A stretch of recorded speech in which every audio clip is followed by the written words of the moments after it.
Ah yes, food in anime, whether it is ramen, omurice, or what can essentially be described as fancy soggy rice. So if you don't know what I mean by that, this is one of the earliest foods shown in Food Wars, where the main character basically just dumped a bunch of cold blocks of stock on top of a better rice with eggs. And apparently the person with the highest level of food snobbiness in the show can be impressed by soggy rice topped with what looked like overcooked eggs. And no, this video is not about Food Wars, I just want to point out how I'm sometimes salty about that show because some of the food just doesn't really make sense.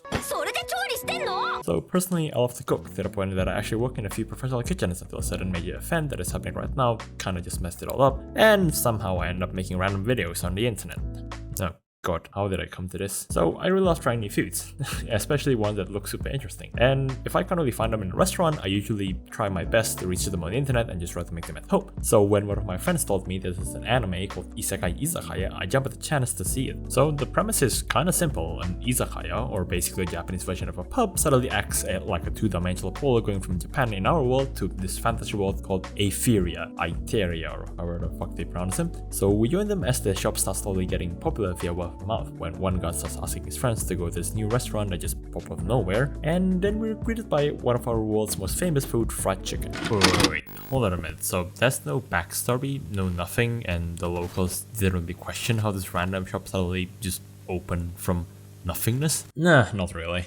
And all of a sudden they can just communicate and even pay with that foreign currency? Yeah, seems like it. And they have a similar enough food background to basically all the East Europe, to the point of they have the same exact pasta name like puttanesca that technically couldn't exist because the setting is not even from the 1950s, and the name puttanesca literally was only developed in the 50s or the 60s. Yeah, so basically it's like opening izakaya in some random European suburb, but only added the word isekai for clickbait.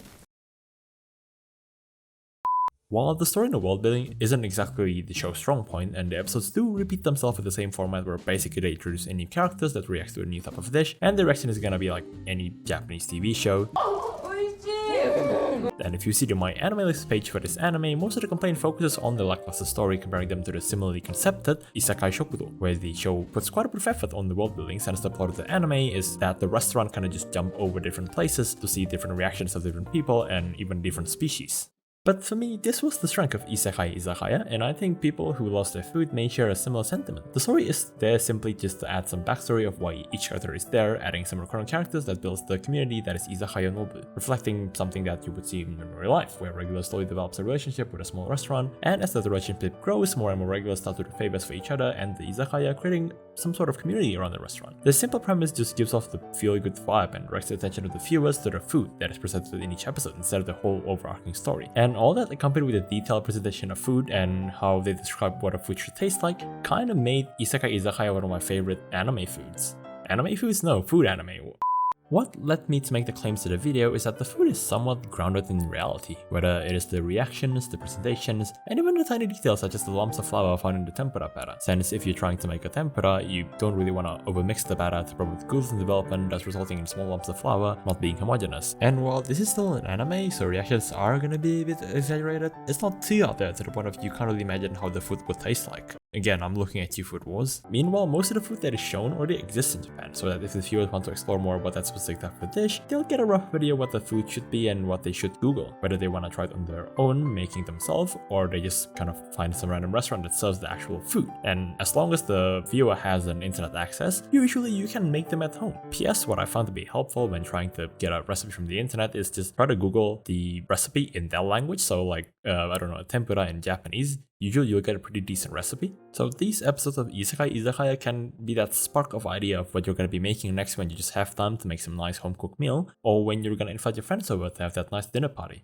One of the episodes that stands out to me was Kisu no Hi, or the Kiss Day. For context, a whiting fish in Japan called kisu. And for some reason, right before this episode, I've always thought tempura as just a battered shrimp or vegetable, and thought nothing more of it since it's always presented like that in a typical tempura fashion. But instead, for this episode, they used a whiting fish, and how they flayed it seemed so brilliant back then for me. So they deboned the whole fish and removed every part that is unedible, and then butterflying it, leaving the tail as some sort of a handle and a reminder that yes, this is a fish. So in the end, the consumer simply needs to grab it by the tail and just eat the whole damn damn thing without reading about the bones. And for some reason, back then it seemed mind-blowing to me when I just started to cook more. So I instantly started googling on actually how to fillet the fish this way, and even though I didn't use like Japanese whiting, I used Australian whiting, and I messed up quite a bit before I finally got one that is actually pretty good. It tasted so damn good, like the fish played so well with the tempura and the tempura sauce, and I ended up eating 3 bowls, and without watching this anime, I wouldn't know that this fish exists and this tempura exists. Not to mention, every single episode will always end with a Nobu Plus, where the rest of the developer for the series, Kijima Ryuta, shows you a different version of the dish shown in the episode, explaining what works and what doesn't. While most watchers won't even be bothered to see this bit, personally, I really love it, since I always try to take notes to see how different cultures have different approaches to a dish, and just try to add them to my repertoire. While every even-numbered episode, Nobu Plus changes from cooking guide to a restaurant guide for the food that was shown in the episode. But to do this, you kinda actually need to be living in a Greater Tokyo area, otherwise you can't really visit the restaurant, so again, it might not be doable for everyone, but hey, you still get a good example of how the dish would look like IRL.